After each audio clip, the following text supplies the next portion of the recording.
"Is it?" scoffed Barton. "It is," asserted the Older Man. "The woman, I tell you, who fathoms heroism in the fellow that every one else thought was a knave, she's got something to brag about. The fellow who's shrewd enough to spy unutterable loveliness in the woman that no man yet has ever even remotely suspected of being lovable at all, God!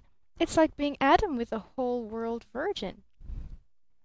"Oh, that may be all right in theory," acknowledged the Younger Man with some reluctance. "But now, speaking of Miss Edgarton," resumed the Older Man monotonously.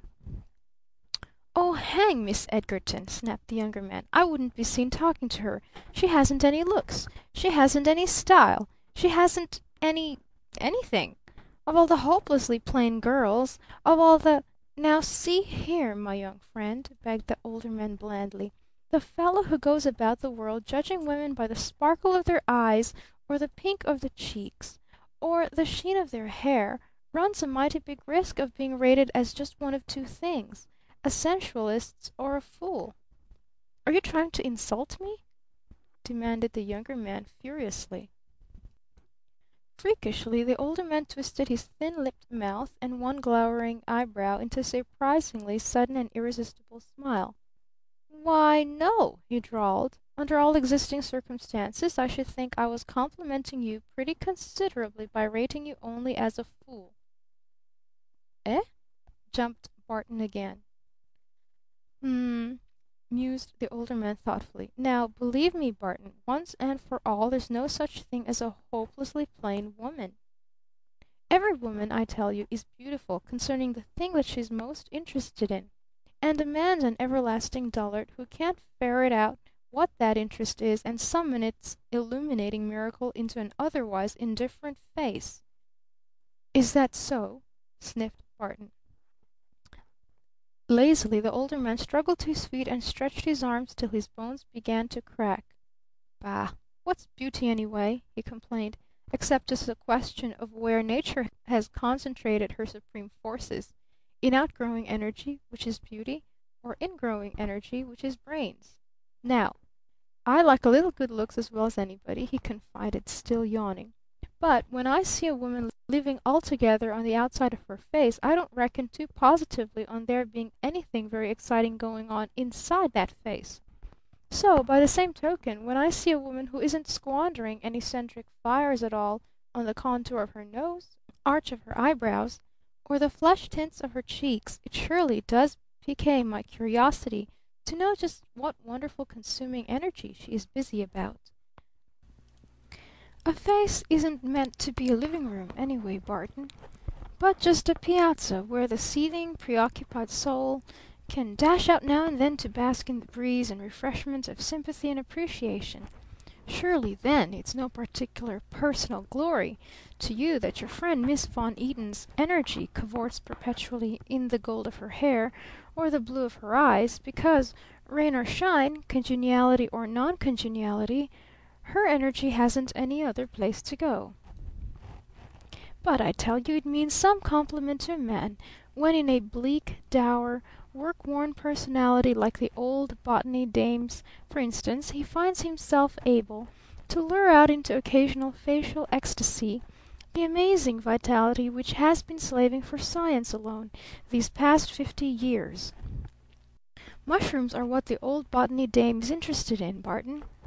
Really, Barton, I think you'd be surprised to see how extraordinarily beautiful the old Botany dame can be about mushrooms.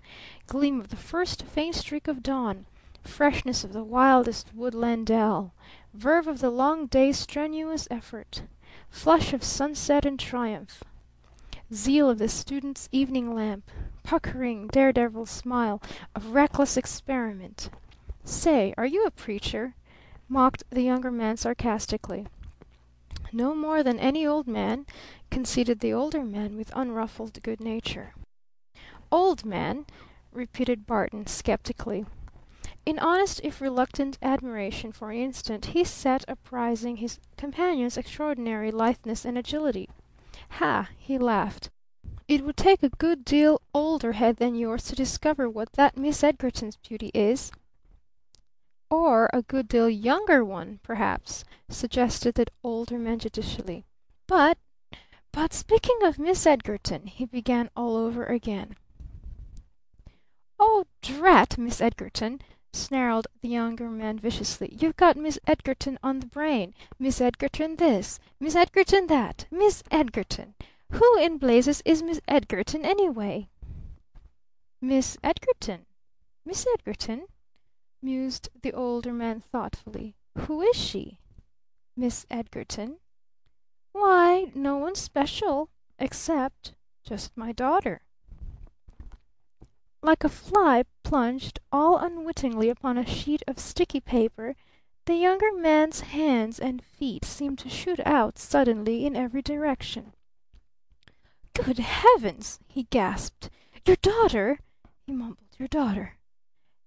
Every other word or phrase in the English language seemed to be stricken suddenly from his lips. "Your daughter?" he began all over again. "Why, I didn't know your name was Edgarton," he managed finally to articulate. An expression of ineffable triumph, and of triumph only, flickered in the Older Man's face. "Why, that's just what I've been saying," he reiterated amiably.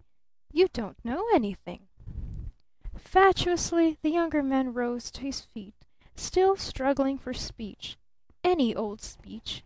A sentence, a word, a cough, anything, in fact, that would make a noise.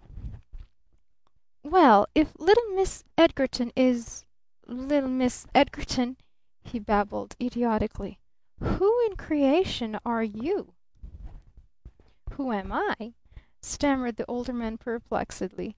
As if the question really worried him, he sagged back a trifle against the sustaining wall of the house and stood with his hands thrust deep in his pockets once more. "Who am I?" he repeated blandly. Again one eyebrow lifted. Again one side of his thin-lipped mouth twitched over so slightly to the right. "Why, I'm just a man, Mr. Barton," he grinned very faintly, "who travels all over the world for the sake of whatever amusement he can get out of it. And some afternoons, of course, I get a good deal more amusement out of it than I do others, eh?" Furiously the red blood mounted into the Young Man's cheeks. "Oh, I say, Edgarton," he pleaded. Mirthlessly, wretchedly, a grin began to spread over his face. "Oh, I say," he faltered, "I am a fool." The Older Man threw back his head and started to laugh. At the first cackling syllable of the laugh, with appalling fatefulness, Eve Edgarton herself loomed suddenly on the scene, in her old slouch hat, her gray flannel shirt, her weather-beaten khaki Norfolk and riding breeches, looking for all the world like an extraordinarily slim, extraordinarily shabby little boy starting out to play. Up from the top of one riding boot the butt of a revolver protruded slightly. With her heavy black eyelashes shadowing somberly down across her olive-tinted cheeks, she passed Barton as if she did not even see him, and went directly to her father. "I am writing," she murmured almost inaudibly. "In this heat?" groaned her father. "In this heat?" echoed Eve Edgarton. "There will surely be a thunderstorm," protested her father. "There will surely be a thunderstorm," acquiesced Eve Edgarton. Without further parleying she turned and strolled off again. Just for an instant the Older Man's glance followed her.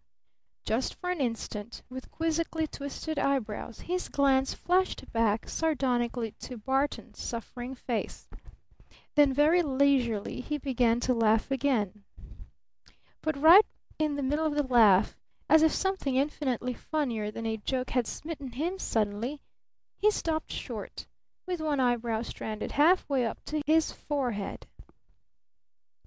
"Eve!" he called sharply. "Eve! Come back here a minute!"